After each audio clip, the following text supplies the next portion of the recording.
It's filth and I love it. It's absolute filth and I love it. I'm going to get you a t-shirt that just says, it's filth and I love it.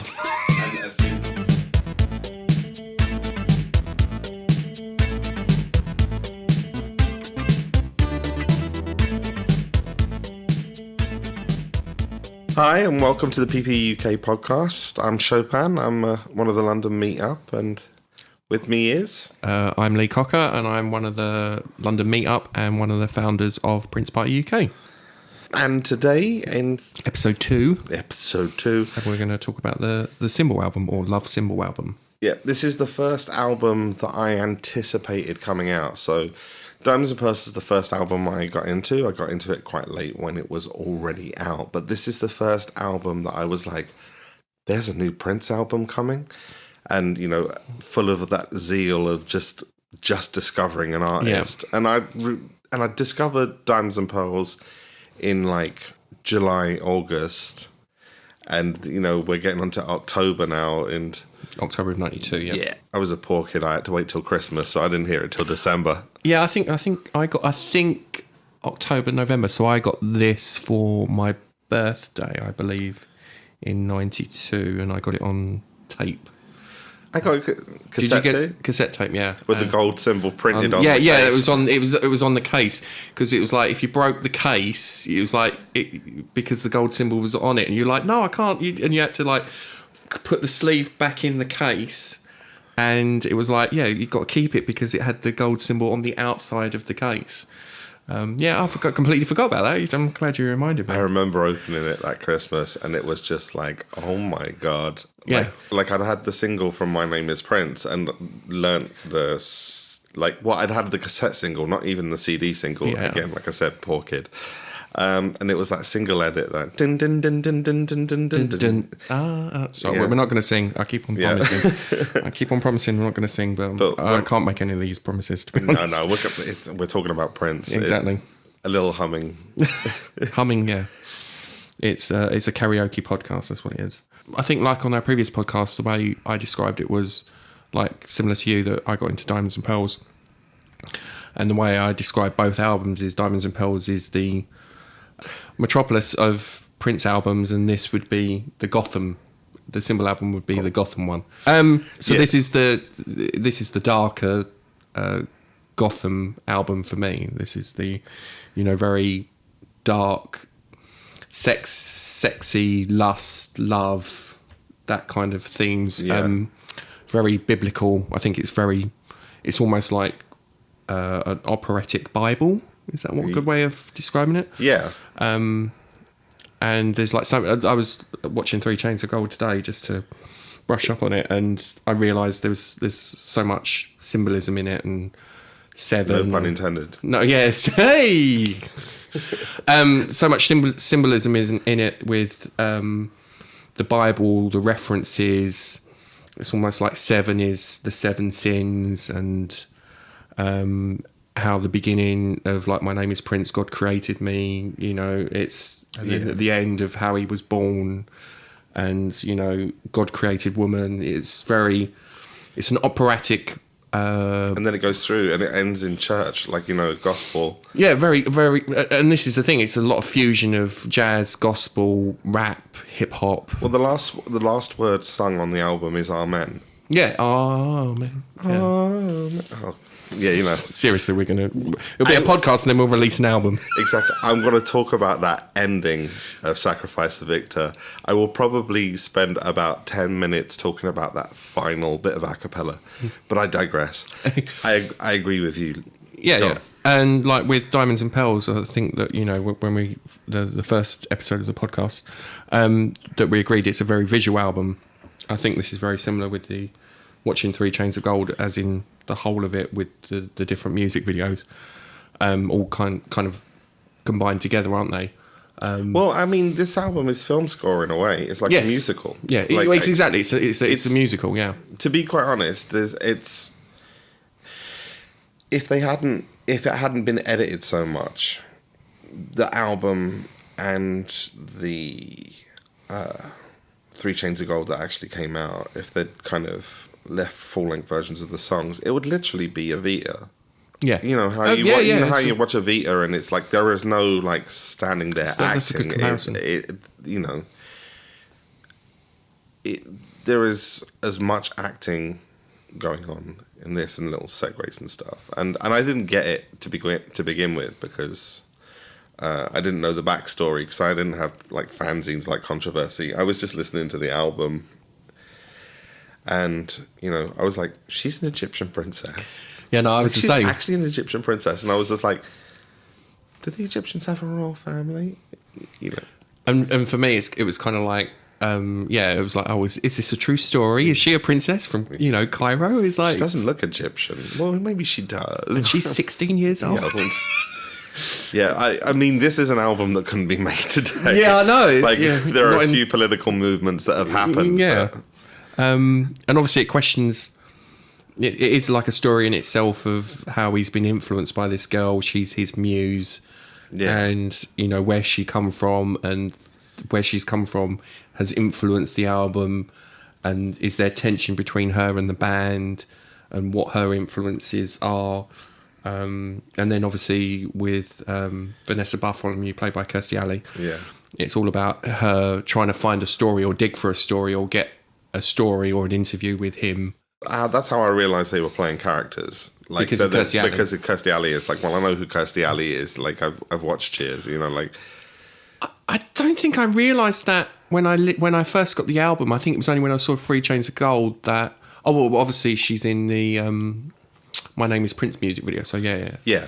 But yeah, it was like, oh right, it's Kirstie Alley, and it is, it is. I knew that was her voice. Also, since the absolute get-go, I always read credits. And thank yous on records, and it's part of why I still buy CDs and records today. Yeah, my take on the album was Diamonds and Pearls, the beautiful show home, and Symbol being the cluttered hoarder house. Because every time I listen to it, and still to this day, I'd listen to it and hear little bits and production techniques and finger cymbals and all kinds of little reverbs and stuff, and harmony part. Like the harmony parts in a lot of spaces is so dense that I'm still hearing new stuff today. You still picking up on stuff on the album? I'm still picking up on new stuff today. So for you, it's more of the technical things you're picking up from the album, and I think for me, it's a lot of the symbolism and the meaning, or what my interpretation of the meaning from the album was. Is that the same for you as well? Well, initially it was that, but as I learned instruments and stuff, that's when the album became a different animal, and it was just like, how do you fit that much stuff into a song and still have clarity?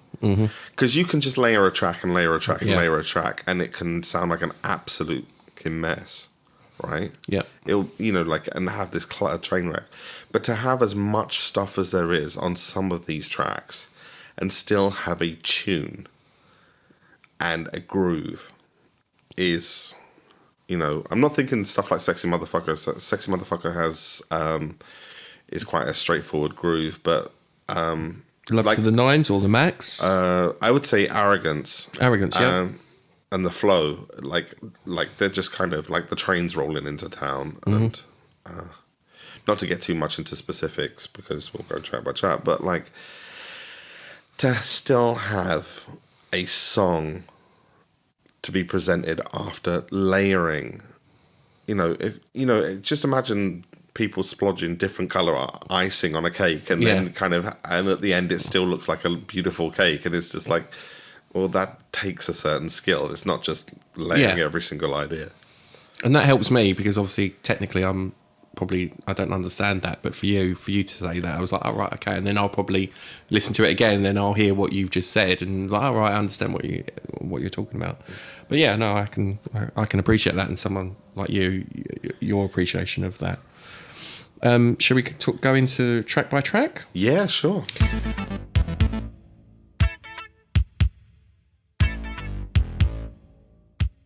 So the first song of the opera. My Name Is Prince. Can I go with that one first? Right. Go for it. I love this song. Oh my god! Right. So my name is. You can tell I'm getting elevated right from the get-go. No, this is why I like you. You know that. My Name is Prince. Not only was Symbol the first album that I listened to, My Name is Prince was the first single I bought. Everything else I was given. Thunder was Thunder was the first song I got into, but I got the picture disc not because I bought it, because this guy wanted to go out with my sister. Okay, go on. And he lent it to me and was just like, put a word in with your sister. And I was like, sure. He's got good taste in music. He's got good taste in music. Hold on, let me go and play this. Of course, he was never to be seen again. Because, you know. But you've still got the track. Yeah, well, I've still got a couple of records he gave me. He was a nice guy, actually, but... What was his name? No, I'm not going into names. But let's just say it's a bad dating advice to try to get to someone through their little brother. Yeah, it's kind of weird. Here's a Prince album, let me date your sister. Exactly. Or here's a Prince track, let me date your sister. Well, so My Name is Prince is the first one that I bought off the get-go with my own money. And it was the single with To Whomever It May Concern, which was I didn't know at the time. I just thought it was a really strange song. But it was a collection of it was an album sampler. It was an advert for the album. Is that the one with the... To Whomever It May Concern. Yeah, isn't that the video advert where... Stereo. Is that the one where he's DJing on the decks? Yes. And when he's got the cloud guitar, it's got the yellow cloud, and he's got a mask, and he's got in a DJ booth. And it samples all the different songs on the album, and then he kind of like throws the cymbal as if he's throwing the cymbal out, and then the it comes funky new album entitled and then it comes up on the From Prince, the New Power Generation. Yeah, and Maite comes in and she does the holler bit. And and it was like a big promo video, wasn't it? And it had loads of different samples. Yeah, I remember that now. Yep. Yeah, I didn't get to see the video. Yeah, I didn't know there was a video for it until years later when I became a complete obsessive. But he just admitted that. Yeah, go on. Was that any point in denying? No. Here's my 10 different versions of My Name is Prince vinyl. Oh, I'm not an obsessive at all. I'm just a healthy collector. There's a Prince fan going, only 10? Only 10. There's a competitive Prince fan going, only 10? Yeah. Apologies. We love you all. It's fine. It's what makes the world go round. Hi, my name is Lee and I'm a Prince fan. Yeah, there you go. Yeah, exactly. It's Prince AA. If you're listening to this... yeah, exactly. Yeah. You're an obsessive. If you're an obsessive. So, the song itself. The first version I listened to is the edit. It's, oh my God, blown away. See the video with the gold chain hat. Love that. Oh my God, iconic to this day. And you've actually worn a hat Maureen made? Yeah, exactly. Shout out to Maureen. And you've worn that at parties several times now? I'm not allowed to advertise Maureen as a seamstress, but she's amazing. She's amazing and could probably make anything he's worn. Yeah. She made me the Sex Motherfucker jacket and the gold chain hat. And... do you know what?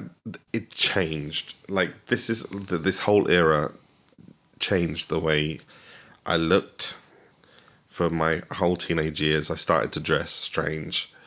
I started to cover myself in chains, try and copy, buy army jackets to make it look like the tunics, and wear military peacaps and hang chains or, pearl necklaces off the peak, and, wow. It was just all of that. I think I've seen some of the pictures. I don't think I've seen all of them. There's not many pictures. My family didn't want to take pictures. They just assumed... What's he wearing? They didn't want to remember, so they assumed I didn't either. But sonically, the song is groove. It's just groove with, again, tons, like I said, tons and tons of stuff. And you kind of have to listen for the bass line because it's kind of sub. And there's a lot of rattle, a percussive rattle going on. It's like, like the scratches and, the voice being really, screechy. It was Prince, rapping and claiming his name, ironically. And then, obviously, my spirit animal, Tony M, rapping on it. And the whole music video is amazing. I still love it. And I don't think... Do you think the music video gets credit that it's due because of it being so iconic? And, where he jumps off the car and then, does the kind of, not breakdancing, but the dancing in the puddle. And it pleases me so much that you say that scene, where he jumps down off the ladder with the chain hat and dances in the puddle. And obviously, you know how much I love the gun mic that I want more than anything in this world. My God. So I used to, back in the day, I had, when this came out, I had a torch. It was like a white torch. And I would just spin it like a microphone. And I got told off so many times I used to have this torch. And I still don't know, I used to work in a cinema. And I'd have this torch and I'd spin it like the Prince and the mic gun. And to this day, that's the one, as much as I love the chain, I don't think I've ever worn the chain hat. I know there's some... I'll get it out later on. Yeah, you will get it out, we'll take some pictures. The chain hat, and we've had it at the parties, and there's so many iconic pictures of people with the chain hat. But I wanted that gun more than it. It was so cool and iconic. And this whole look, with it's like a police shield, isn't it? It's a Minneapolis police department shield. It's like the badge when the police officer shows their badge. Yeah, and badge, even in badge that in itself is, thing. He's acting so bad, and yet he's got that. Right. This links into this brilliant thing. Go for it. That's a brilliant point, because around this era, Prince got a load of shit for saying that he followed trends with hip hop, and to some extent there was some following of trends, but what I point out is that he didn't do it to become street or thug. He wasn't pretending to be, he wasn't pretending to be NWA. He wasn't pretending to be part of a gang. He came in as a teacher of funk. He's wearing a police hat, carrying the gun is the microphone, and he's wearing a police shield, and he's going, right, if you're going to approach the funk, here's the rules. I'm the authority on funk. I'm a musician. My name is Prince, yeah. My name is Prince. I'm an authority on funk. If you're going to sample it, here's how it's done. So his approach to it, yes, was kind of... So he's the authority figure, hence I love it. It was because lots of people think, Prince, you're trying to say that you're bad or anything. You're trying to say that you're street. And it was no. He was wearing a police hat. He had a Minneapolis police badge on his chest. Mm-hmm. And he was carrying a sidearm that was not a gun. It was a microphone. A microphone that said, this is your weapon.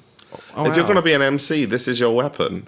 Yeah, exactly. Yeah, well, yeah. And so that was my take on that. I mean... I completely agree with that. You could probably dissect that and go, well, here's the ways that that's problematic in the terms of the history of hip-hop. But that's how I took him. The microphone is your weapon, yeah. My words are my weapon. My words are my weapon, yeah. Exactly. So... When I hear them talking about him following trends, musically speaking, in terms of sampling and stuff like that, yes. But interestingly enough, the person that he samples on that record is himself. Yes. I Want to Be Your Lover and Controversy. Yeah. Although I will say, I had never heard either one of those songs. Yeah, because obviously both me and you... So I didn't know that they were samples. I thought that was Prince just going, I want to be there. I want to be there. And I was just like... No singing. I thought it was, I want to be there and grind up on me. Oh, right. I want to be there, grind up on me. I want to be there, grind up. But yeah... And then years later I hear, I Want to Be Your Lover and Controversy. And I'm like, oh, yeah. Yeah, but that's the thing with him is you always go back. As much as you go forward, you always go back and realise the links. And there's other stuff you've mentioned that we talked about earlier that we'll mention now about the links. Your take on My Name is Prince. I mean, to kind of say mine is rattly mess, but somehow still had this monster groove. He samples himself and puts himself as an authority on funk rather than the kind of selling himself as street, which is what people took from the video when actually he was saying quite the opposite, I think. Yeah, no, I love that, and I completely agree with it. And looking at it now and seeing what you've just said, it's like, yeah, I can totally agree. For me, it was one of the songs that got me into hip hop and R&B, very similar to Diamonds and Pearls, I think. But this one was more of the rap, and obviously, I was always singing Tony M's bit and everything like that. And when the song comes on, when we do the parties, or I'm always, and again, similar to Diamonds and Pearls, this is another album where you can listen to it all the way through, and there's you don't skip a song. And this is, and it was his stamp on, this is me as an individual. My name is Prince, and this is, it was his stamp, and it's the first track on the album, and it's like, this is the start of the ride, or this is the start of the opera of, this is my introduction, and this is who I am, and this is what I can do. So just before telling you by the end of the album that this isn't me, should we go on to Sexy MF? Yes. Probably top 5, top 10? Must be top 10. I love the music video. Is that top 10 Prince songs or top 10 songs? Top 10 Prince songs, must be. Yeah, sure. Yeah, must be. I can't even remember how old I was then, but it was like, he's using MF, and it was like a dirty thing, but it's like, it's such a cool, listening to it, and it's like, you're singing along. You're like, I'm not singing along. I am singing along. You couldn't like play it out loud with your parents in the house. Again, him with the microphone gun, the yellow car. I think it's filmed in Paisley Park's garage area, yeah. Isn't it? And they're playing the card game, and then they roll in, and he's like, you get in the car. I think you're on the wrong side of the town, motherfucker. Tell your friend to remove his hat. Bucket of KFC, yeah. It's such a great music video. Do you know the weirdest thing is when we went to the celebration, we were taking a cab home, and the cab driver was like playing some Prince tunes, and Sexy MF came on, and he said, you guys are Prince fans? Like, yes. And we were like, did you ever go out to Paisley? He said, go out to Paisley. I was an extra in the Sexy MF video. No, seriously? Yeah, it was a cab driver. And I was like, this is the thing. Everybody in Minneapolis has a Prince story. It's like, it's a weird thing. And anyway, and I was just like, so were you playing one of the police officers? He went, no, those were the local police officers. Yeah, they must have been. He hired in the local police officers. Right, yeah. To... just to act in that scene. So yeah, but it's such a great song, and it's again, it's one of the dare I say dance fillers, and the ones that dance floor filler, yeah. Yeah. Even for 80s Prince fans, I still think they appreciate this song as much, and everyone loves singing along, and it's it's raunchy, it's sexy, and the girls always love dancing to it, and it's it's such a great... The girls. And the guys. So yeah, no, and yeah, the guys love dancing to it, but yeah, no, it's just, and it just reinforces his sexiness as, iconic. Yeah. Especially in that music video, and, on the album. But yeah, such a, and again, it just... from My Name is Prince into Sexy MF, it's just hit 1, hit 2. It's like, knocking them out of the park. And I love it, and I can listen to it. There's not one, I can listen to it whenever. But it's such a great song. It's, I think that the 80s fans can't deny Sexy MF as a great track is because you can't, like Eric Leeds and Atlanta Bliss, amazing horns, yeah. Right? But MPG horns, come on. That was, the horn section to Sexy MF is... And it's also linked to... And the band is so tight. It's like... But but it's also linked to the 80s of the controversial songs that he would sing. It's like almost a descendant from that, if that makes sense. It's he'd always sing about the things people wouldn't want to sing about, or use words that it's along the vein. It's in that family. Prince songs come in families to me. Yeah. And this is in the same family as Scarlet Pussy and Erotic City, of Prince going out there and not crossing the line, but seeing how far you can. His like not being self-conscious about his sexiness. It's just like it's just like pouring out of him, and he can't handle it. Like he can't help it. He can't contain it. And it's also appreciation of females. And not to sound too controversial, but it's the appreciation of females, I guess. The feminine form. Yes, there we go. Thank you. Although, actually, in saying that, the lyrics aren't all about physicality. No. Like, you need to talk about things. Tell me what you do. I suppose it's quite ambiguous in the lyrics. Yeah. It's kind of like to be sexy, you have to have something to say. Otherwise, you're not sexy. You're just attractive. Yes. Yeah. It's like, to be a sexy motherfucker, you have to be like intelligent. Yes. Tell me what you eat, and I'll cook for you. Yeah, and it's also that physical connection, but also emotional connection. Yeah. And I think that's what's. I don't know. Would you say in the video that it is? Yeah. No, he's dragging her to the hotel room, isn't he? Yeah, I think in the video's about the physical connection. The lyrics is more about the emotional one. Well, the video's kind of like, for want of a better phrase, is a bit of a mindfuck. Like he pulls, like he leaves her outside the door. She opens, and then there's two other women there. Yeah. Like, you want to join? Okay. Like this isn't what I signed up for, but maybe it is. I suppose for me, it's like, that's it. As a Prince fan, it's like, I want to be like him, because he's so cool, and he doesn't even try to be cool. Does that make sense? I think the amazing thing about it is, as a standalone video, it's just this this kind of oozes sexiness. But when you watch 3 Chains of Gold, the scene after is him and Troy in the cinema watching Barbarella, yeah. And they can't. And get his it mind's somewhere else, and hers is too. It's like, you thinking about someone else? Yeah, me too. And it's just like this kind of outpour of sexiness, but actually in the theme of the whole album, actually it's a point of emptiness. And listening to it recently and watching 3 Chains of Gold, I kind of thought that the album is like the yin and yang of lust and love. Yeah. So it's, there's lust and then there's love, and it's that balance.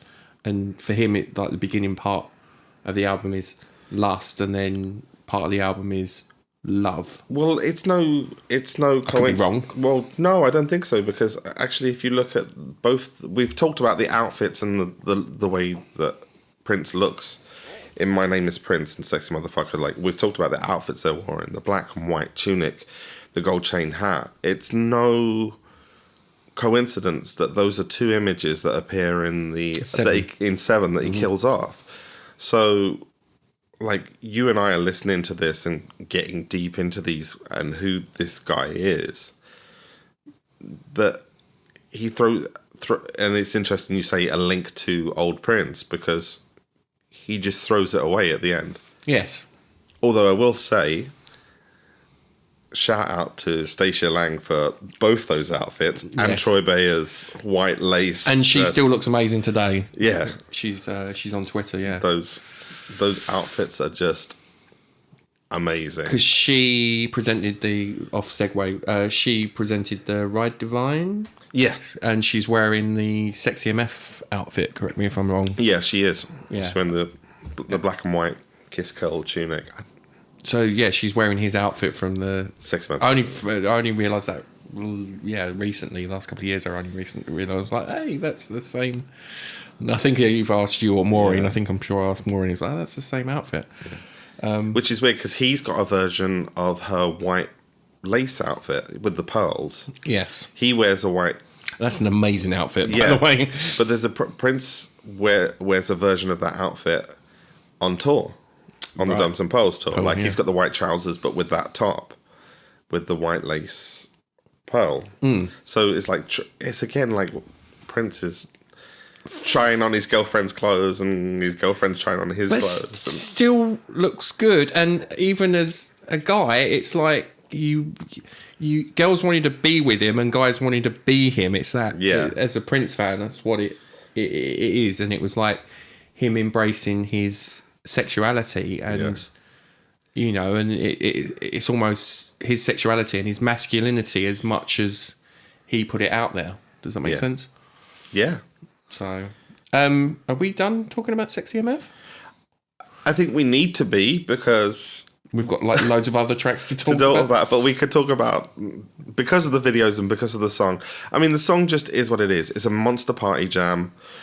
It's, whenever a DJ drops it, the room will go off. Yeah, and everyone will go to the dance floor. You know, I play this at work and everybody, you know, the 20-year-olds and the 30-year-olds and the 40-year-olds will be like, yes. It's would you say it was homage to James Brown? It's that funky embrace of sex, really, I guess. Yeah, exactly. Oh, yeah, it's James Brown all the way. Yes. You know, it's Cold Sweat. It's, you know. Yes, it's Cold Sweat, yeah. You know, like, it's...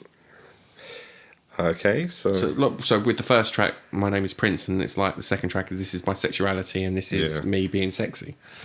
Love to the Nines. Say that you love me like a river. Because this is another one that kind of switches itself up halfway through, doesn't it? And it's when Sonny T then does the questionnaire with Maite, and it's, you know, it's almost like you're dating someone. Who's the president now? Does it matter? Wow. Unfortunately, it doesn't matter at the moment, but... Oh, right, yeah. Should we really be... Let's go over that one. And obviously, I think MPG and Maite, they did that recently at the gig at First Avenue, I think, and she came on and he did the whole questionnaire thing. It was quite cool. And it's almost like... how much do you love me? And it's also like you're dating someone, and do they tick all the boxes? Does that make sense? Yeah. With the questionnaire, but it's very. How would you describe the style? It's kind of jazzy. Well, there's several styles in it. You know, yeah, it's and again, I think it goes back to my point in the first podcast that Prince is his own genre. That you can't with that song. It's like a jazz. But then goes very dark at the end. So, but the harmonies, I love the harmonies, and and again, I know I'm talking about the music videos a lot, but it's an easy way to reference it. How it's like the photo shoot. Yeah. And I think he's wearing the pink, it's a pink outfit. Yeah. Fuchsia. Fuchsia. If someone's going to say, you got the colour wrong. It's a fuchsia Jippo lace. Bolero. Can we call Stacey? Can we call her? Yeah. And it's the whole, she comes along to the photo shoot and it's almost like she's revealing her sexuality. Yeah. Because she's in the outfit. But it's jazz, it's kind of funky at the end, I guess. I don't know. How would you? Well, I would describe it as it sounds like the first half sounds like Strolling, and the second half sounds Strolling. That sounds like I Want to Melt with You. Yes, it's. And those are two songs that I would never try and merge. Yeah, but for some, I like Strolling. Yeah, so it's like, that. It's going Strolling. Yeah, like what did I say before? Like the 1920s, 1930s kind of American. I don't know what the word is. That whole, almost barbershop-y. Yeah. To that, but go on.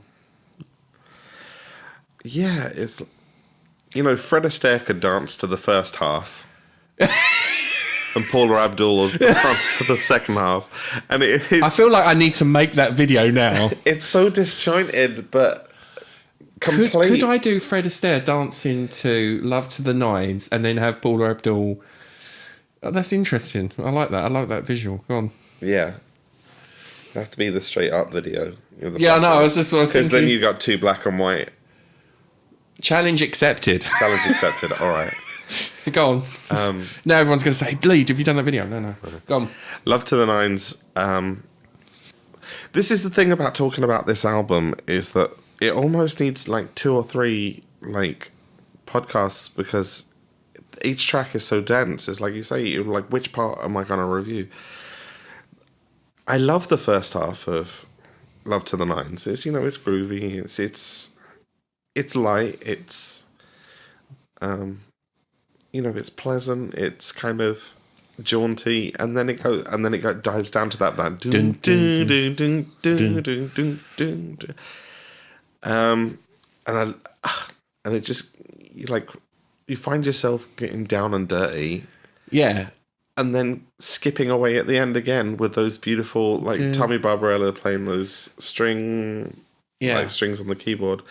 And this is, like, we talked about, we've referenced Ride Divine and 3 Chainz of Gold, but there's also another video called Act 1, which is what aired before Ride Divine, and, you know, they talk about the making, they actually, Tommy Barbarella talks about the making of this, and that this was done, that those string parts were done improvised. Oh, really? You know, and he said, you know, the band playing live, and he said that there's some layers in there that just wouldn't be there if we'd sat down, thought about it, played it, one layer played. It was just it being a band song. Right. And that's an interesting, it speaks to how good the band is, that a song this disjointed can be just like come together. Yeah, come together, but with a one live take, rather than just like we're recording one part, recording the other part, cut the tape it together.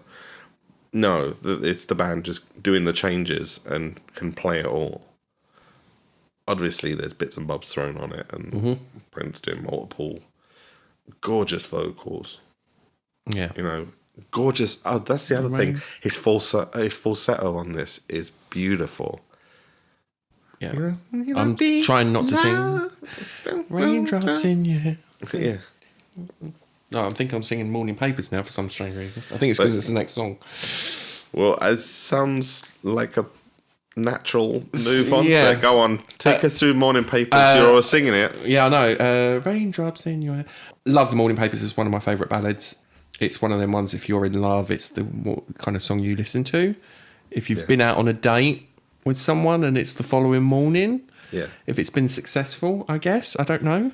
This and Damn You, isn't it? They're kind of the two ballads on there. And Sweet Baby. And Sweet Baby, yeah. It's just it's actually a lot more ballads than you'd think of in this. Yeah, I know. You forget that. Yeah, you've got. I think of this as like a dance album, fast album, but there's just as much. It's kind of well balanced though, isn't it? Yeah. You forget. There's like dance tracks, club tracks, and then there's the ballads, which is why it's an easy album to listen to all the way through. Yeah. But yeah, no, it's a great ballad. This one is. It's a strange one because sometimes I'm really into it, and that guitar solo. Yeah, the guitar solo is amazing. And sometimes, you know, not skippable, but it's just a means of getting from Love to the Nines to the max. Yeah. And sometimes I'm just like, oh, I forgot how good this song is. Yeah, exactly. And sometimes it's just like, you know, like Sexy Motherfucker is always a great listen, you know, and there's other songs on this album that are just, every time I hear them, are just like... You forget how good they are when you go back to them. Yeah. I mean, there's songs that are... Some songs are great every listen, but this is one of those ones that are just like, sometimes I'm really there and sometimes I'm not. Yeah. And also the kind of... how old is old enough, age of consent stuff is kind of like, I don't know if that's aged so well. You know, I mean... You forget that part.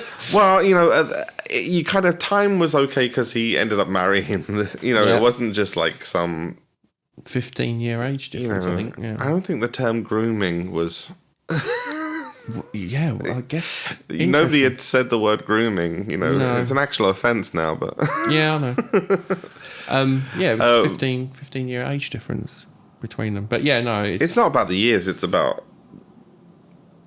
you know, 15 between 50 and 55 and 30 and 15. Right, I see what you mean. Do you know what I mean? Yeah. There's 15 years difference and there's 15 years difference. But, he married the woman that she became, and they grew in love. So it's cool. That's why this gets a pass, and I'm not like freaking out. That's why sometimes I think it's great and sometimes I think it's not. If it would just became some, R. Kelly situation. Yeah, we don't want that. Yeah. We definitely don't want that.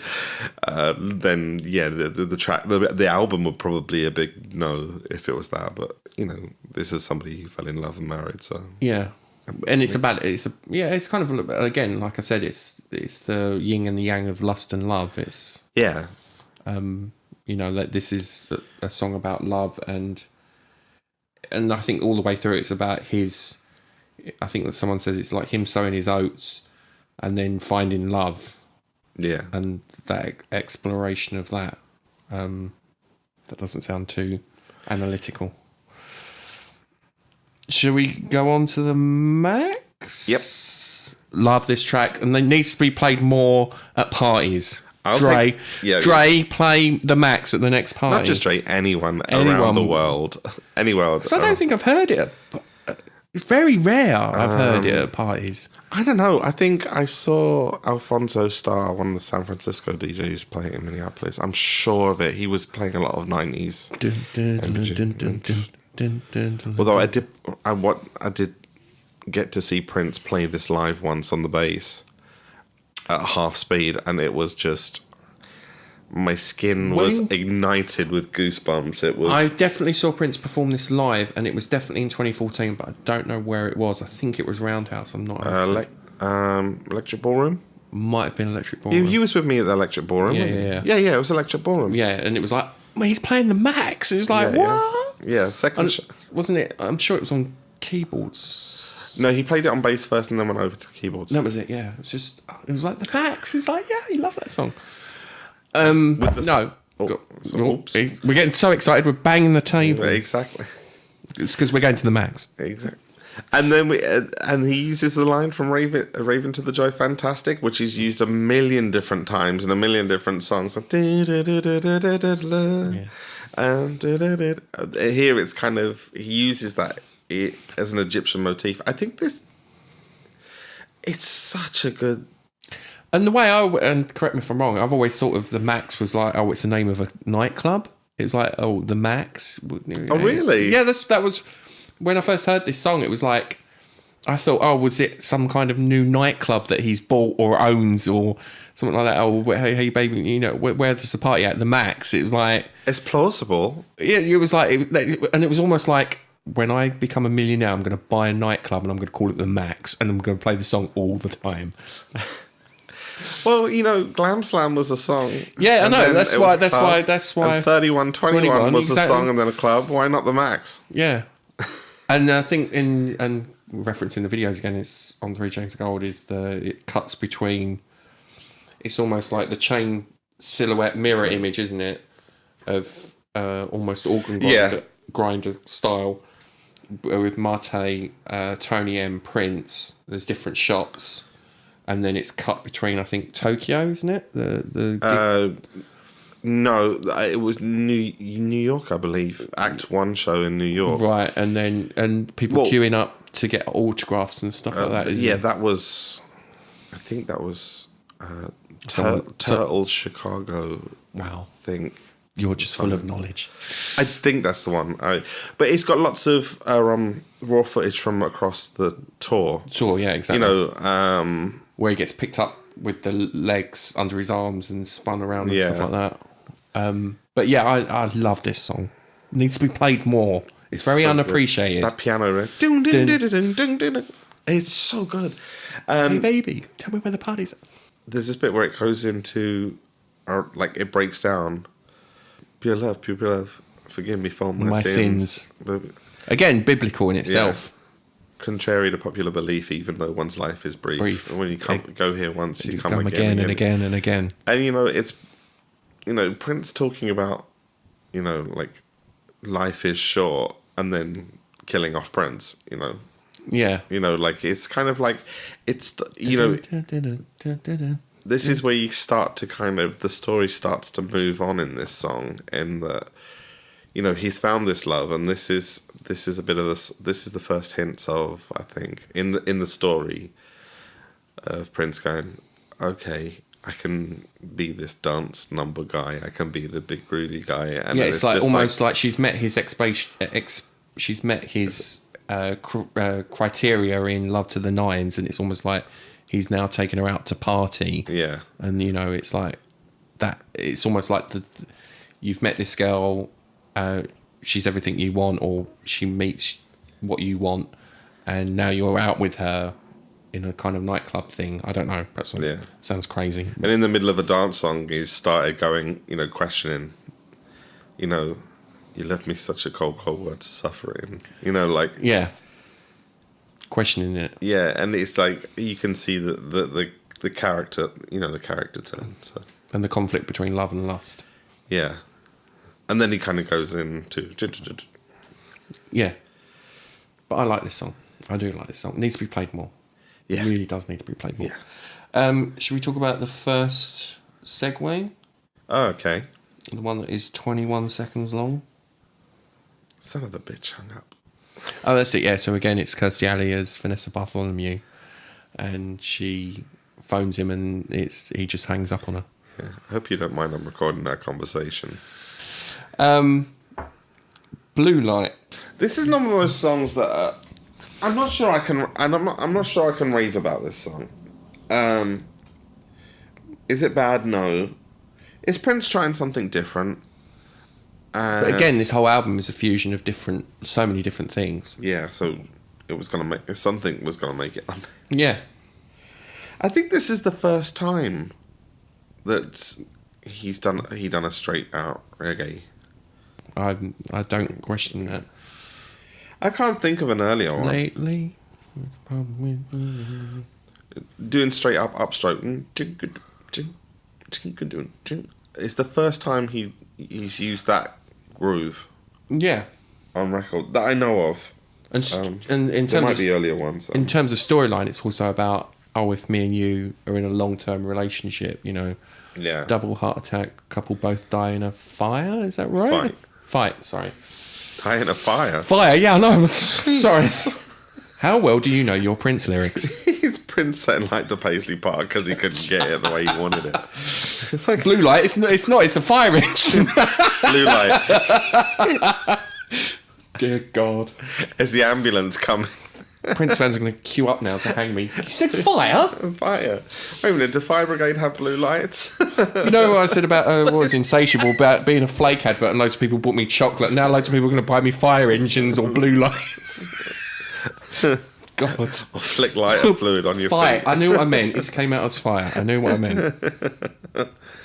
And again, it's also the fact of how personally Prince introduced me to loads of different styles of music: rap, reggae, hip hop, R&B, and it was like, oh, I like this, and I didn't think I would like this style of music. And again, I still wouldn't skip it because again, it's one of the ones where it's like, oh, yeah, I've forgotten how good it sounds, and you still know you kind of still know the lyrics to it.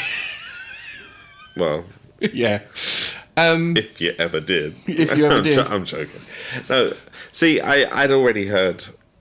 Well, I mean, I'd already heard reggae tracks, so that's maybe why I didn't love it so much. It wasn't that convincing a groove. It's,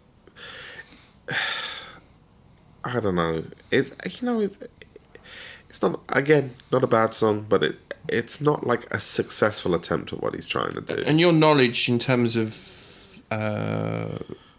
the track listings, did that ever change? Do you know if the track listings ever changed?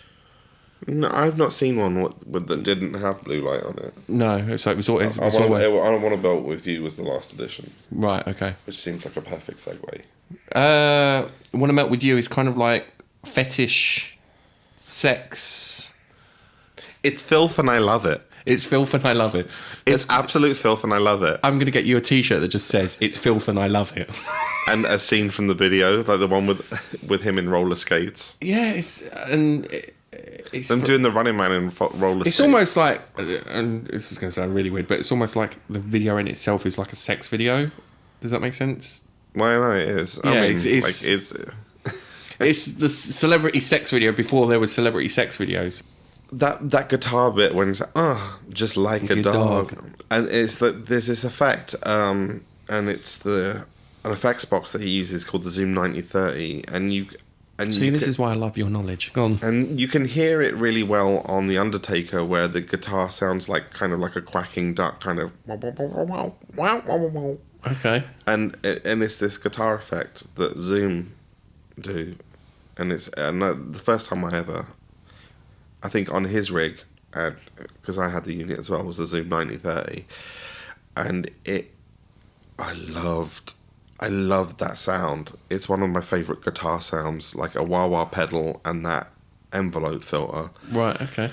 It's just, oh my God. And that square wave synth to start off with. Because it has kind of like a squill thing, doesn't it? Before he says, oh, like a dog, and it's like a squill.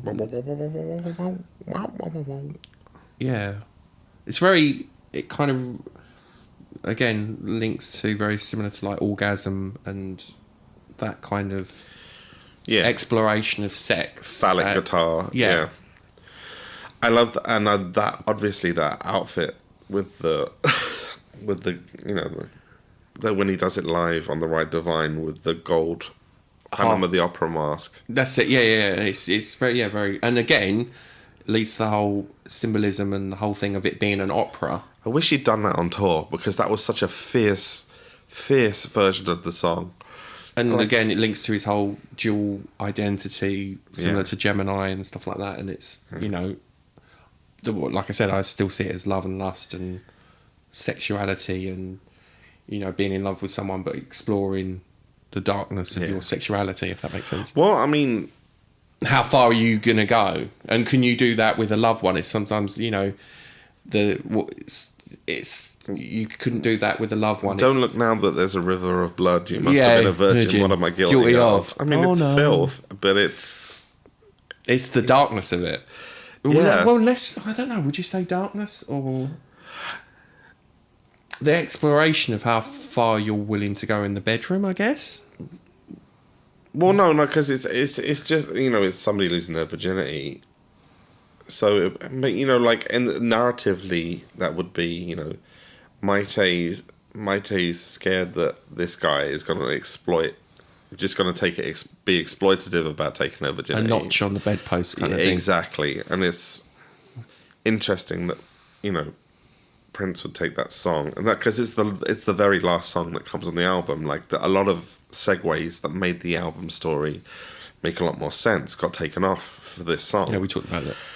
And there's a couple of other songs that if that had happened, I'd be like, you should have left the segues on. But I love this song so much that I'm happy to go scooting around, on bootlegs trying to look for these segues and put them together in after the fact. But this is just a slamming killer track, and I can love it so much. Yeah, I don't think this gets played. Yeah, you don't hear this in. No, you don't. Why do you think that is? Interesting. Because it's so. Because the man made 40-odd albums. Yeah. And how long is this party that we're talking about? Yeah, I know. At least get the max. I want the max. That's all. Like in 5 hours of DJing, I don't think I've ever heard this one. No, I don't think I have. I don't think I've ever heard this one on the dance floor. Missed opportunity. Right, so as I talked about, it's the end of this video. It's it's less known on the album, but in the 3 Chains of Gold, he leaves the letter for her saying, "Oh, everyone gets their heart broken sometimes," and then it leads into Sweet Baby, and if I remember rightly, she's walking on a train track with a suitcase. Yep. So it's almost like moving on, I guess. Having your heart broken. And he's on the bullet train in Japan. That's it, yeah. At the end. Yeah. So the interest in the connecting, they're both on different tracks. Hey. Symbolism. Da-da-da. Symbolism. Only, Either they're heading in different directions or they're heading to each other. Hey, she's going to get hit by a train. No. only Prince is in first class and she's walking. She's walking with the Carrying her suitcase. own case. I won't go into the... And she's wearing a red dress as well, isn't it? So she's Yeah. less... She's less pure. Yeah. River of blood. Yeah. Too symbolic? Yeah, that's a bit, I think we're literal. going deep with this one. We're going deep with this one. Clearly. All right, let's turn the back to carry on. Yeah, This it's is again, it's another... killer lyrics. Yeah. Sweet baby, hold your tears back. I'm trying not to mess up the lyrics. 'cause I Ask don't- yourself what's more important, him or the broken pieces of your heart, Interesting. right? Interesting. What's more important, that person that you loved that doesn't want you anymore, or maintaining your own self-worth? Beautiful lyric. Protecting yourself. Protecting yourself, no matter what you feel. Pulling yourself back together and picking up the pieces. Beautiful lyric. Yes. Absolutely fantastic song. Tommy Barbarella's keyboard work, to the fore on this song. It's when I think of the instruments, I think of Levi's kind of like gentle guitar and Tommy's keyboards, Tommy Barbarella's keyboards, and just beautiful song. Simple. It's a very, very beautiful song. It's a very beautiful song. Pretty much the only time I'm going to be using that word on this album. Dun-dun, Simple. dun-dun. Yeah. Very it's very always reminds me of like a car journey and you're thinking in your head kind of thing. Yeah. Stream of consciousness. Yeah, nice, like that. Yeah. The Continental. Straight onto the Continental, and it plays in my head every time you're in a hotel and it's like, oh, do you want the Continental? Or I think shout out to Karen. She once checked into a hotel on Facebook and it was like, oh, the Continental, and all the Prince fans were like, yay! Every time if I hear the word, see the word. Did you call over to me on your stomach? It will automatically. It's one of them ones where it's like if I hear the word Continental, the song will automatically play in my head. So, here's how you know you're obsessive. My husband, every time we go to a hotel, there's you see the Continental breakfast. Yeah, I know. He kind of whispers to me, Continental. Yeah, no. I'm so glad you said that. I thought I was the only one. No, I'm sure Prince fans are out there. It's like, we do the same. It's even non-Prince fans. If they're with a Prince fan long enough, it's like... Yeah, but it's also like, when a Prince fan stays in a hotel room and it's like $3.19 or something. Or, funny story. When the 319 bus comes. Our mutual friend Nigel, he needed an O2 priority code. And... I said, all right, I'll text... he had to type in my mobile number and then I texted him the priority code. And the priority code was 3121. And I sent it to him and I said, oh, it's 31. And he's like, you're joking, you're pulling my leg. And I was like, no, this is the... And I had to send him a screenshot of the code just to prove a point. But it's one of them crazy Prince references that always triggers... Continental. I love this. And then obviously it references Maite's Believe It or Not, where she flips the coins on her stomach, which is obviously on 3 Chains of Gold as well. Love it. Again, sex. And again, 2 songs fused together. Oh, really? I mean, sonically, it's like the first half is Peach, that. Yeah. And second half is like a kind of a sped up Insatiable. Yes. And the fact that the band can turn it round and just... Me and you starring in a movie called More? Amor. Amor? Love. Again. I believe. Yes, thank you. I might be wrong on that one. I really do need to check my lyrics. I'm going to be one of these Prince fans that gets the lyrics wrong. I'm terrible. Sin. I could possibly be as well, so it's all right. Yeah, do we move on or do we still talk about Continental? Yeah, to kind of Continental in short, great rocker, amped up, great video with Tommy or with that big purple axe in the video. Love that video. If you go like on 3 Chains of Gold, it just cuts and goes into that scene where he's walking and cuts between Maite belly dancing and Prince trying to get it on. Oh, that's it. Yeah, she's getting it on with. Hasn't he sent her an invite or something? No, he's got a sword and this girl. He's taking a groupie to the hotel room, and she's getting ready she's getting an outfit made for him. Yeah, for him, and the women are questioning her of like, and she wants to pick an outfit to impress him. And the women are questioning her about it, aren't they? And Prince is going into this hotel room with the gold chain hat and the sword, and I'm so into this look. I mean, yes. I'm just like, I want to wear that to school. That'd be a bit freaky, but hey. I don't care if the police approach me for carrying a deadly weapon. You know, half the kids in my school carried knives. Why can't I carry a big shining scimitar? Look, I can spin it on my head. On my hat, my gold chain hat. And here's my microphone gun. Arrest me. Arrest me. For looking brilliant. But again, it's the lust and love. And it's, you know, he realises the emptiness. Yeah, it's just a one-night stand. There's no emotional attachment. Are we done on the Continental? Yeah, so we're down to Damn You. Love this. Love Damn You. Damn You. And it's almost like it's your fault, I'm in love with you, and I blame you.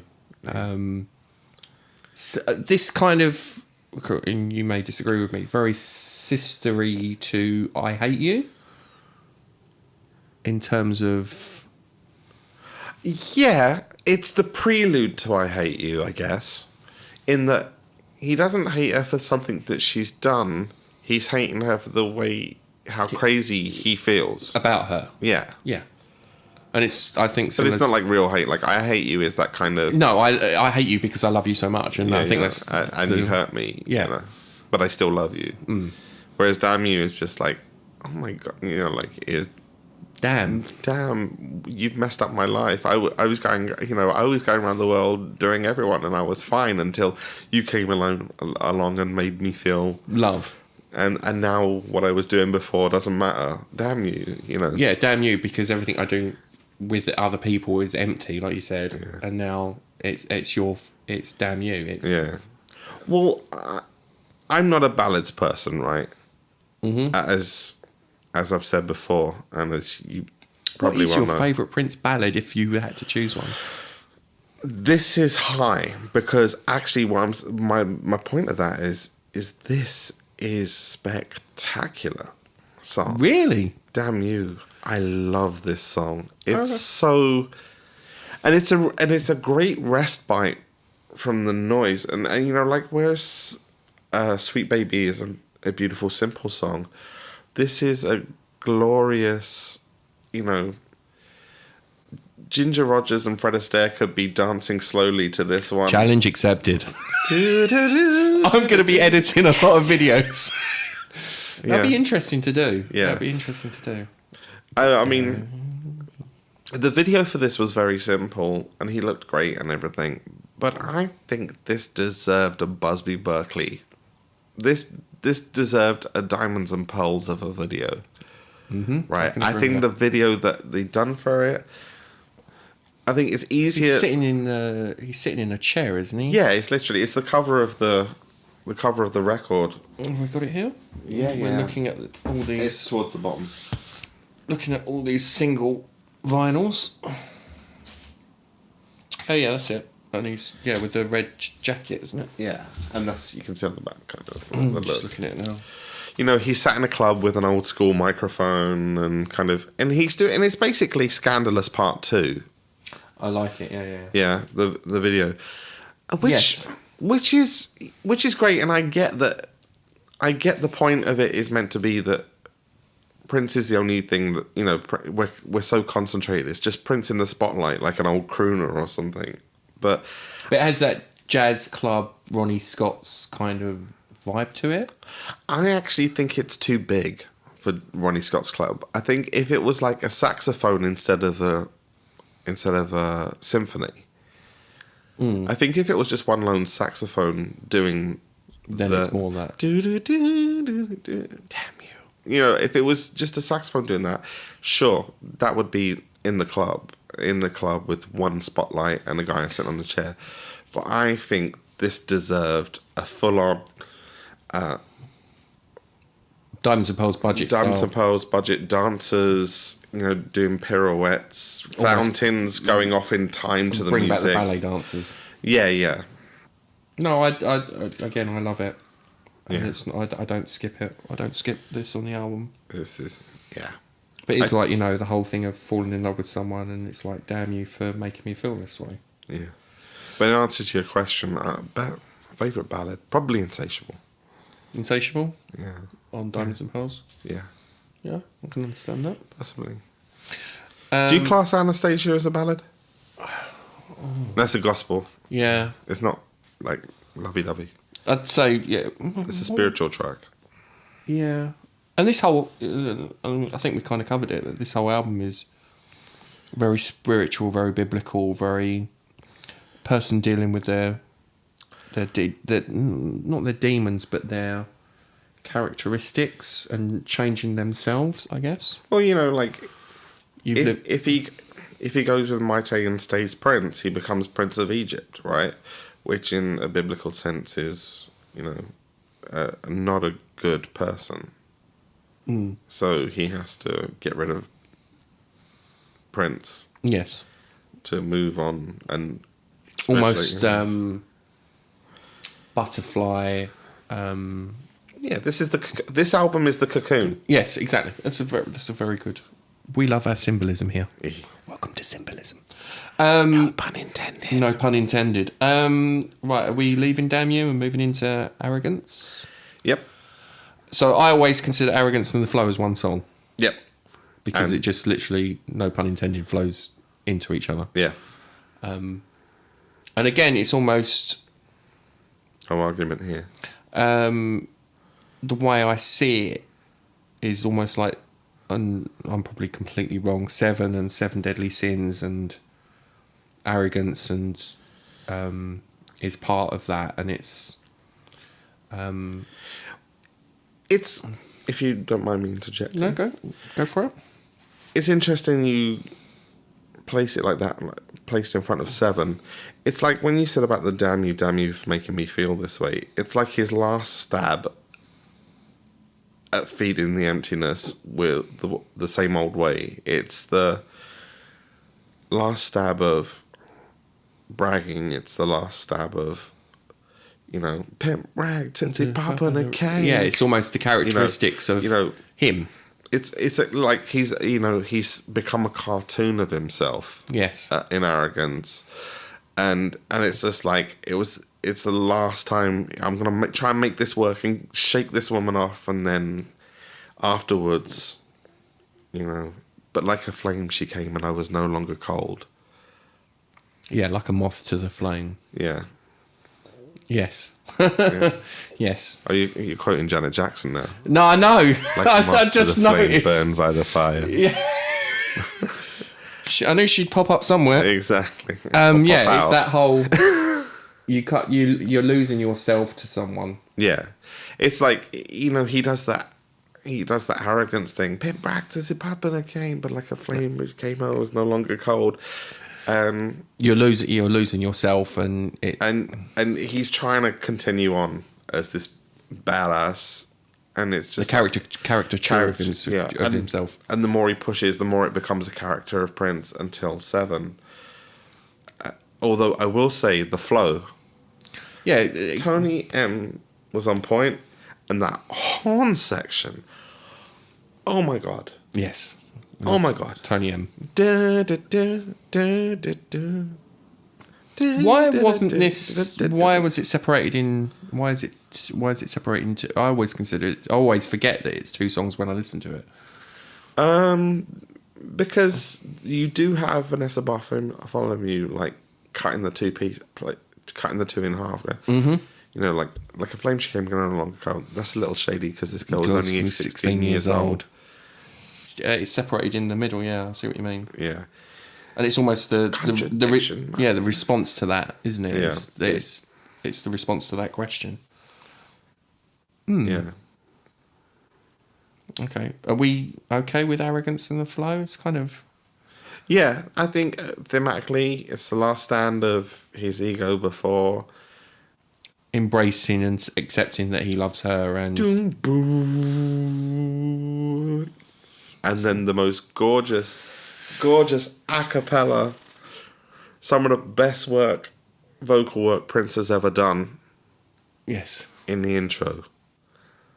Yes. Even if you stripped away all the little effects of the and all the cymbals and stuff. Literally cymbals. Yeah. And you are just left with this multi-layered vocal part. Microphone on a microphone. Yep. Yes. Of this gorgeous vocal, about the 7 deadly sins.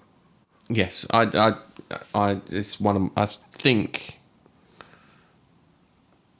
My Name is Prince, Sexy MF, and 7, and the Max. So 7, yeah, probably third favourite on this album. See, I didn't know. And this does actually get played at parties and clubs and stuff. Yeah. Which is ironic. It's not, I don't know. I think people just like singing along to it rather than dancing to it. Yeah, but if you listen to the backbeat, right, it's tramp, like do do do do do do do. It's like it's a replayed sample of Tramp. Yeah. And it's when you take away everything, it's actually it's bedded on like a funk groove. Yes. And this could easily have come out of just, sometimes I think, did this come out of jamming, how they learn cover versions, like the band just learn cover versions for after shows, or just because soundcheck is learning songs.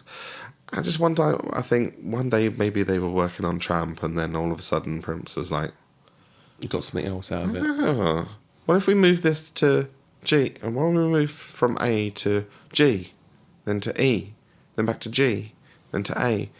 And then it was just like, scurries away, gets his recorder, and then he's going to... And again, it's very biblical. Angel come down onto me, and the hand she holds are very key. Words of compassion, words of peace. So I'm trying not to sing. I mean, the whole thing, it's almost like... And there will be a new... he's literally talking about heaven. There'll be a new city with streets of gold.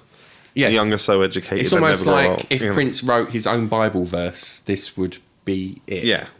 The Gospel of Prince. The Gospel of Prince. Yeah. And it is. It's almost... I think the whole album, again, is...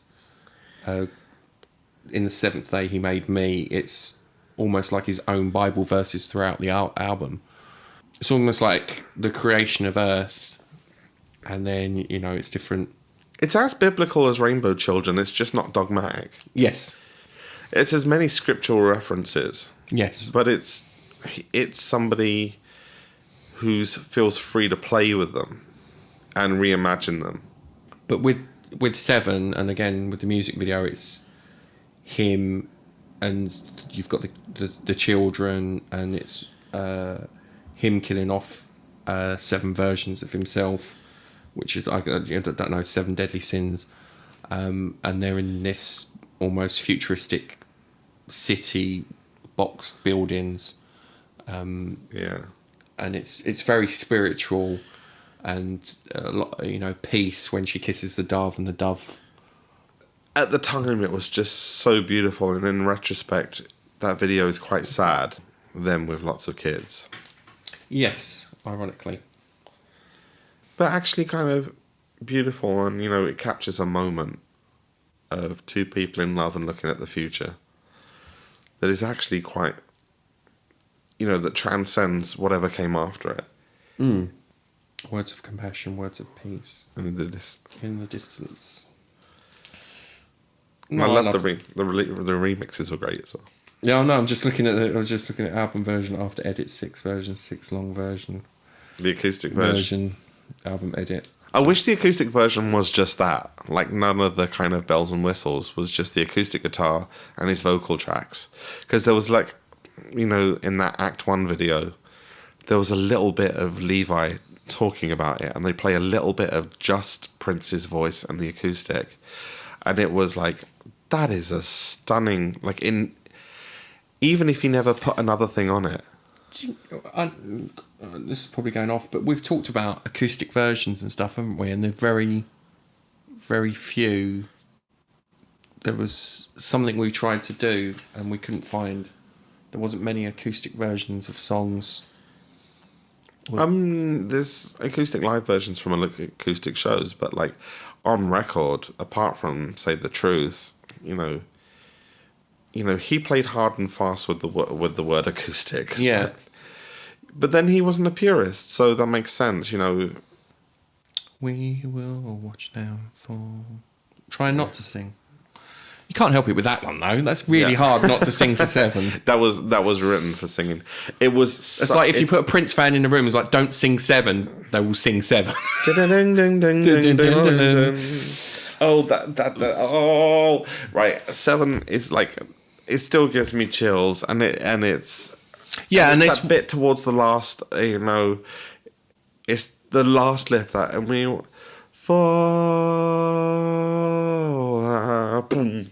7. When the drum. But when again, the bass I like what you said that, because it is one of the Prince songs that gives you goosebumps at the back of your neck, kind of thing. It's like, yeah, you hear it, and you're like, you get that Prince reaction of, oh yeah, I love this song. I remember the first time, because I heard this before it was a single. This is one of the few songs that I heard before they came out as singles on the album when I got the cassette.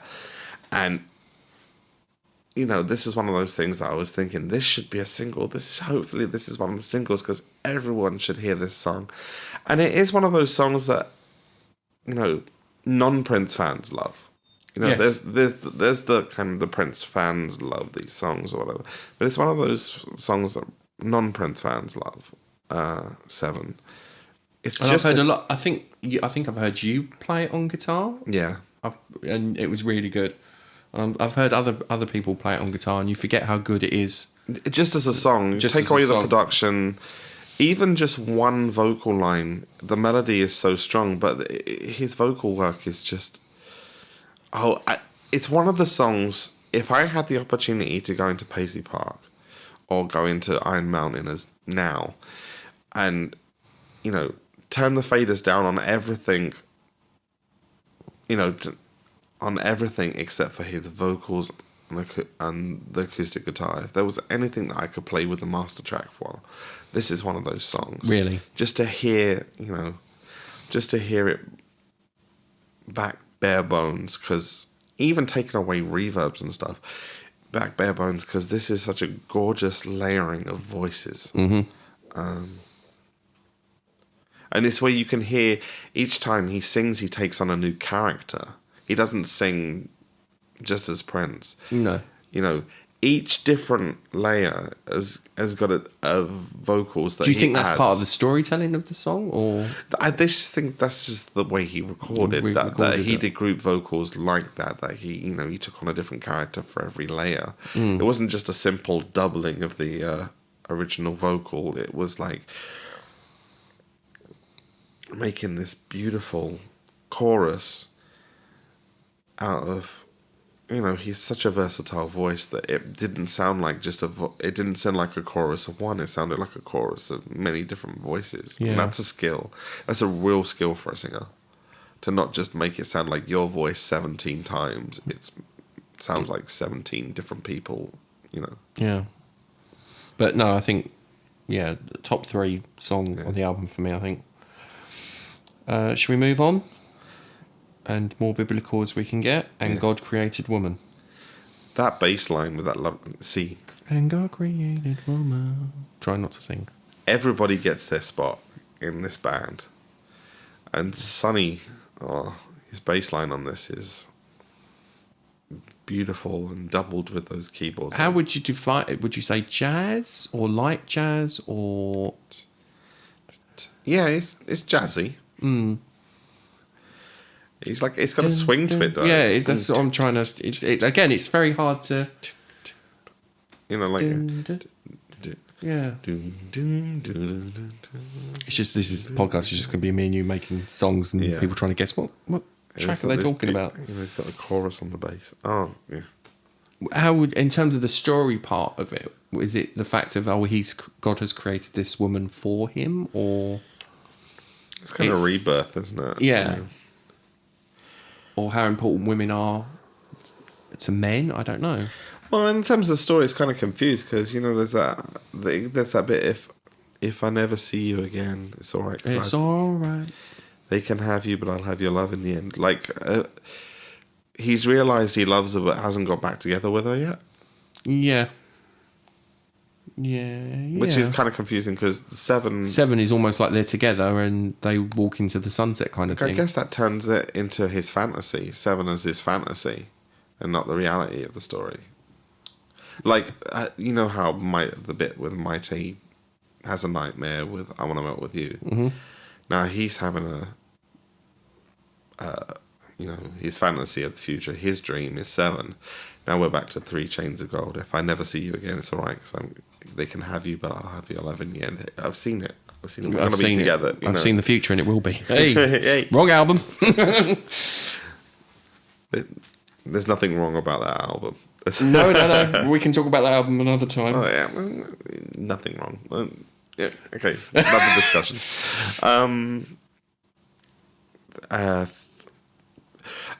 Again, there's that if I never see you again, it's all right. And there's so beautiful. This last stretch of the album, the vocals are just. I mean, the vocals are great throughout. Musical and almost operatic. And I wonder if it is that. That's right. I wonder if it is that thing. Like the vocals start off angry and screechy, like at the start of the record. And almost an evolution. Yeah, and it evolves into this most beautiful, blissful chorus by the end. Like some of his best singing is like some of his best vocal work, especially group vocal to himself, is on this last stretch of the album. Is in this last stretch of 4 songs. The most skillful vocals of his entire career, I think, are on this last stretch. Controversial? I don't know. Someone's like, controversial. Controversial. I think I'd skip. I know I say I don't usually skip any track in the album. I think this would be the one that I don't know why. I don't know if it's. Yeah, I know. I'm clutching my pearls. Clutching your pearls. Yeah, I think it's I'm more in love with the first half of the album, and it kind of after 7, I think I lose interest, but 7's quite iconic. Right, yeah. It's more of if you want to listen to the rest of the story, the rest of the album to the end, then you continue, if that makes sense. Like this is a cigarette after. Yeah, kind of. Yeah, cigarette after. Yeah, exactly. But that has its place. This is like a kind of the warm down. Yes. Like, yeah. Should we move on to 3 Chains of Gold? 3 Chains of Gold. And this is the one that is the operatic climax. I mean, this is literally. It's opera in itself because of the different styles within it. Yeah. What would you describe it as? I mean, it's a statement, isn't it? It's about, the 3 Chains of Gold. And the thing is, if you wasn't, and this is going to sound controversial in itself, when Prince changed his name to the Symbol, it was like, what do we call him? I was like, you call him 3 Chains of Gold because that's what he is. And it's like, oh yeah, Prince's name is 3 Chains of Gold. I was like, I know what it is. It's 3 chains. It's like the top part, the middle part, and the end part. It's 3 chains. I love that. Everybody got Victor out of that. Yeah, I know. Thing. And I was like, no, he's turned his name into the Symbol, and the symbol's called the 3 Symbols of Turin or whatever it is. It's like, that's his name, 3 Chains of Gold. I was like, Prince fans everywhere was screaming, what? No, that was my whole. Back then, it was like, oh, that's my theory. That's the name of the symbol. It's 3 chains of gold. It's a symbol made up of 3 chains of gold. See, because I'd listened to whom ever it may concern first, I thought his name was Funky New Album entitled I thought that was his name now. Hey, mate. How's it going? Oh, we're going to get burned at the stake. And this is the longest track on the album, 6 minutes and 2 seconds, ironically. But yeah, it's a lot happens in that time. Yeah, but it reminds me it's almost a theatre production. It's different parts and different segments being played. There's it's almost like you watch. Hands, yeah. Yeah, it's very, not to disrespect it, it's very much like as if you're watching a play and different parts, you're seeing different scenes on a theatre play. That's not a disrespectful thing. It's almost like, dun dun dun dun dun dun dun dun dun dun, and then it's like it moves on to it's very you would argue if you heard this song without it knowing it was on an album, you would think you're something from a musical. I think it's like a sister track to Strays of the World. Yes, they're trying to do the same thing. Initially, I used to think of it as a continuation of the kind of the music plan, not thematically or anything like that, of Crystal Ball. Like Crystal Ball, 3 Chains of Gold, and Strays of the World are these just kind of epics, that go on. I mean, Crystal Ball is something unto itself, and I'm not comparing the quality. No. Crystal Ball is, it's, let's not go there because it's just so fantastic. 3 Chains of Gold, I love it. I'm aware of an element of cheesiness about it. Because it sounds like a musical, because it sounds operatic? Yeah, because you're listening to an album with hip-hop on it, and then this comes along, it's disjointed. And I think it's asking the listener to take on several different hats. It's demanding, asking the listener to change viewpoint very fast. Like in terms of taste of music, or in terms of embracing different tastes of music? Well, in both. In terms of, if you've taken out a lot of narrative from originally with the narrative, I think this wouldn't have been a hard sell. 3 Chains of Gold, I think, would have been a much more better received song if the original version of the album with I Want to Melt With You off, and all of these segues, because you're getting used to the idea. These are stories. It's overblown. So when something overblown comes along, you're not surprised. Whereas much of what we're talking about the narrative of the album, we're not talking about the actual album itself. We're talking about the video, 3 Chains of Gold movie. We're talking about But this song isn't on 3 Chains of Gold, is it? It is not this version, but it is in terms of that is the score, the orchestral score to it is in the background while she's doing the whole epilogue. At the end, yeah. While he's doing the name change thing. Sign, But when the Japanese, if you're always with him, you never have to call him. Yeah, and she used that. I think she used that line in several interviews as well. I'm sure. Yeah, she used that line, and he used it in Rip Hop Go the Zipper. Yes, I love that song. If you're always with me.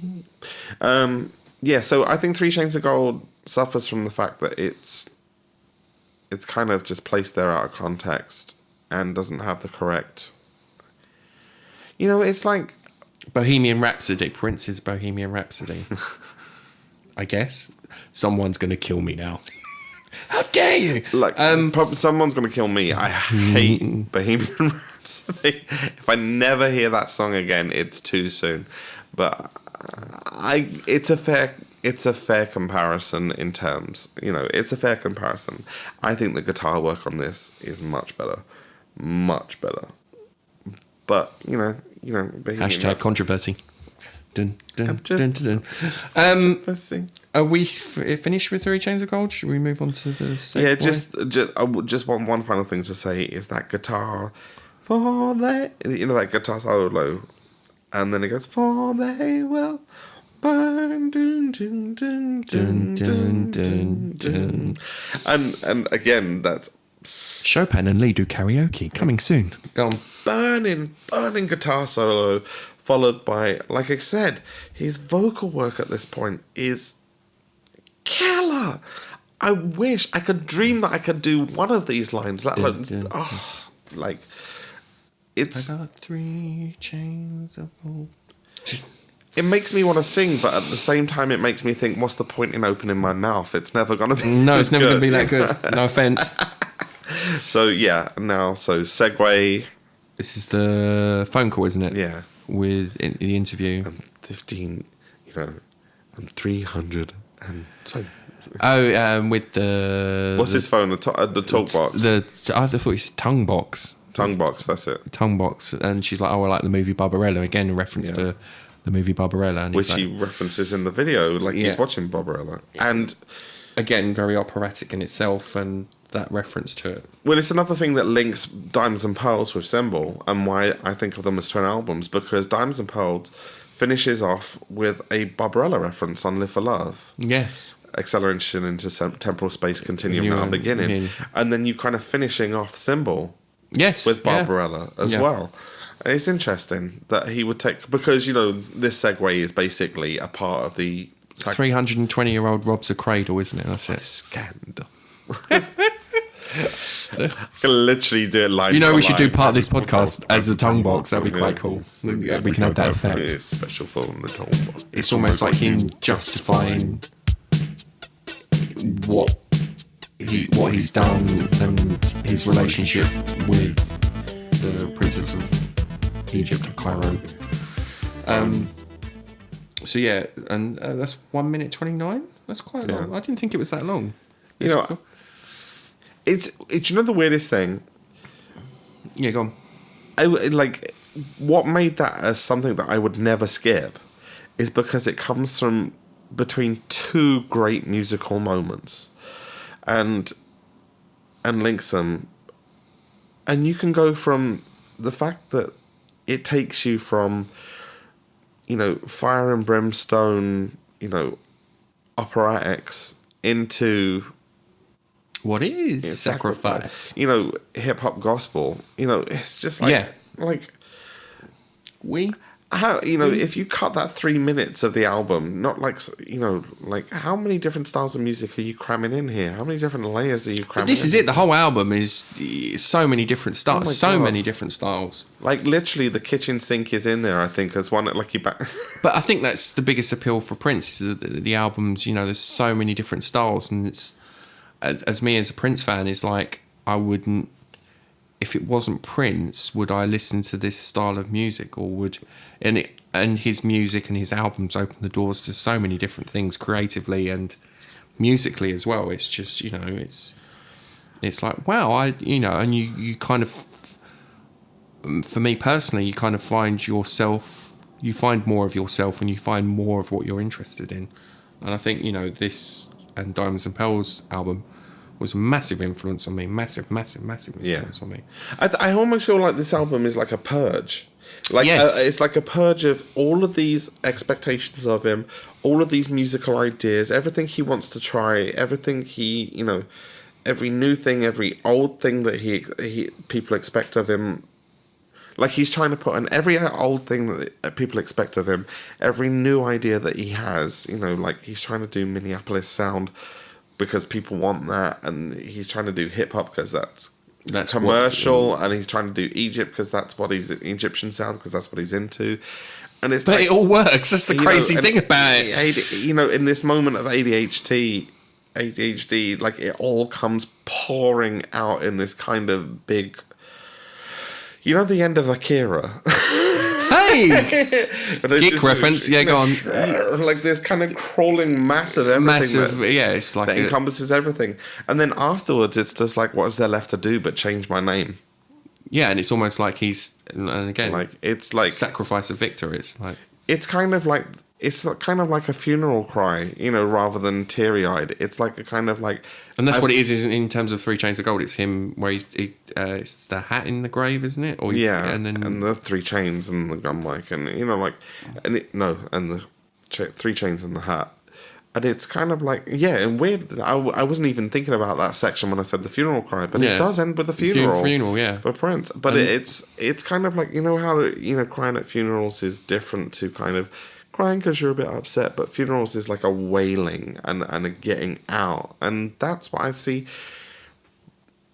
That's why I don't mind the clutter, the sonic clutter of this album. It's just like a complete purging of every... A baptism in such. Yeah. And kind of he emerges... And like you said earlier, a cocoon. A cocoon and coming out as a butterfly. He creates iconography at the start of the album and then buries it by the end. Yeah. You've just got me hooked on who you are, and now you're killing yourself. But it's not just the appeal of the character, the appeal of the music. It's the appeal of the whole, not even persona, but of Prince himself. Yeah, to add onto this narrative as well, you've not only got the movie, you've not only got like things, references on Right Divine or the Act 1, but you've also got the 3 Chains of Gold, or the album, but you've also got the 3 Chains of Gold comic. I forgot about that. Yes. Yeah, and I have a T-shirt with that on. Exactly, and in that beautiful, that I've got it on a T-shirt. Yeah, Rosalina. Thank you, Rosalina, for the T-shirt. Yeah. Thank you, Rosalina, for the sweets. Yeah, she's our Tootsie Pop dealer. Tootsie Pop. So we love you, Rosalina. Thank you. So we've got enough Tootsie Pops. Next time, bring us a pimp rag and a cane. And she's also my Twinkie dealer. She brings me Twinkies. That means something else. Oh, right, sorry. I did not know that. Girlfriend. Learn something new every day. I'm just like, Lee? So Sacrifice of Victor, how you described it earlier as gospel hip-hop, did you say? Gospel hip-hop, yeah. Gospel hip-hop funk. Yeah, it's very gospel, very funky. It's angelic. It's very angelic. It is. We sacrificed. It's kind of like. It's weird because I think of this track in the same way I think of Positivity. It's this album closer and Live for Love. It's saying everything. And almost Exodus as well. Yeah, and it, to a certain extent, Batman as well. It's like this epic piece that encompasses everything that came before it. Yeah, it's almost like you've learnt from the album, and this is the last lesson. And Temptation, Purple Rain. Yes. Not every album has this moment, but there's quite a few that do. Gold. Gold. Yeah.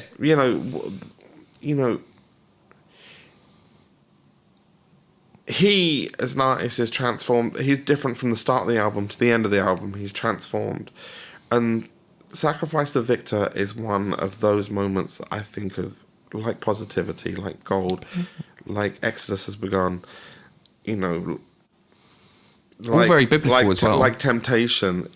It sums up the album perfectly and moves you on, and and when it is finished, you're ready for something completely different from Prince, and it's from what Prince. If you're ready for another Prince album that is completely different, and it is so. That's such a unique thing, because when I listen to most artists, I'm ready for more of the same. Yeah, or I'd be interested to see how they develop. But by the end of Sacrifice of Victor, I'm like, what's the next chapter? Yeah. What's he gonna When's the next album? Next.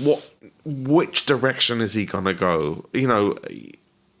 Which keeps the interest in the artist. It's like, wow, this is so amazing, and where is it going? Like you said, and it's like, I want the next fix. I want the next hit. Yeah, and after this, I don't think I consider like the proper next album until Calm. The hits happen, Black albums re-released. There's so many kind of weird mini releases and stuff, everything. But after this, I think the song that comes out of this is Calm. And actually, it's interesting that it starts with water, because it's kind of like exactly like that washing. Yeah. I think they go from one to the other, but Yeah, but I think steps that's ahead. as me as a 90s fan. Yeah, I can agree with you that it's that flow of one into another and going from Diamonds and Pearls and then going to the Symbol album. It's that whole. They're all linked in some ways. Are we finished with Sacrifice of Victor? No, because I haven't talked about. He has more. Okay, so there's a great, it's kind of autobiographical in a loose sense of the word. And biblical verses in terms of, bloodstained table. Yeah, cord wrapped around my neck. Which sounds like a verse from the Bible that, it's like baby born, cord wrapped. Yeah, you know what I mean. Yeah. He's taken the pulpit to tell the congregation. Yeah, he's telling the congregation, Please turn to the book of Victor. So it's like his own verse of the Bible. It's his own Bible in itself. I mean, the book of Victor. Yeah, it is literally. So, and we get to the end and the Steels and Prince doing that stuff, doing that stuff. It's not even vocals, it's otherworldly. The way he went from the bit when you say you gotta go for it. Go for it. Go for it. All the way to and I'm gonna keep on walking down this road. That bit. Yeah, at the end. And I'm not trying to do it justice. Nobody could. It is some of the best vocal work. It's some of my favourite vocal work in history. It opened up to me what the human voice can do and what a choral voices can do. And it's that bit where it goes, my name will be Victor. But I had to, because it was on cassette, I had rewound that so many times because I was trying to listen to every. How many times did you damage your tape? Because I know I did. Yeah.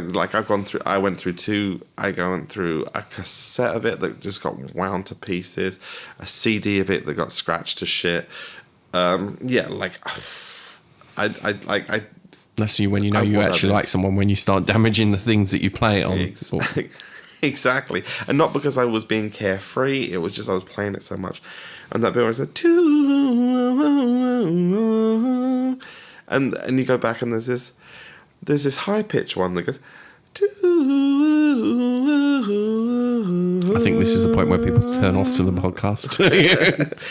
I can't take it. I give up. And it's like, you have to go back several, and you have to listen to it and listen to each layer, and it is. I want to listen to it now because you're singing it. Go on. It's so gorgeous. I might even just include it, and fuck it, I might just include it and play it, and it's just this sumptuous gorgeousness, and then it ends with Amen. Yeah, again, biblical reference, and it finishes off of and boom. In the present day, you made me, and then Amen.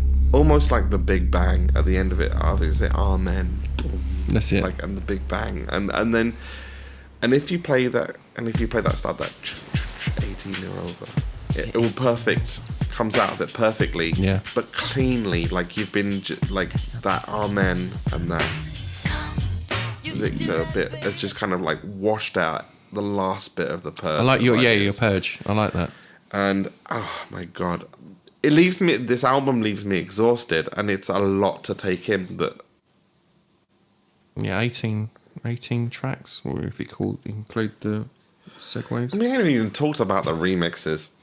I know, and that's quite ironic for you. You've not mentioned the remixes. Do you want to talk about the remixes? Okay, let's go through this. Right, so we've got all this. Let's start with this shit. Well, mostly the remixes that I kind of talk about is My Name is Prince.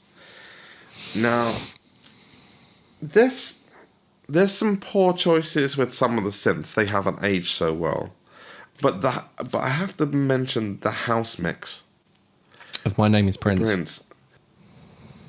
That just is such a moody. What's your favourite thing. out of all the remixes? What's your favourite one? Original mix edit, because it takes My Name is Prince and extends it out. How long is that one? Original mix edit would be, let's have a look, 806. Yeah. And that's the edit. The frustrating thing about this is original mix edit. Now, what the shit did you edit out? Because you don't need to be editing out anything. Add it more. Do you think we'll get a re-release of this album because of or something, anything from. I hope. Diamond. I hope not only a re-release of this album, but a release of this album with the original segues. Now that you don't.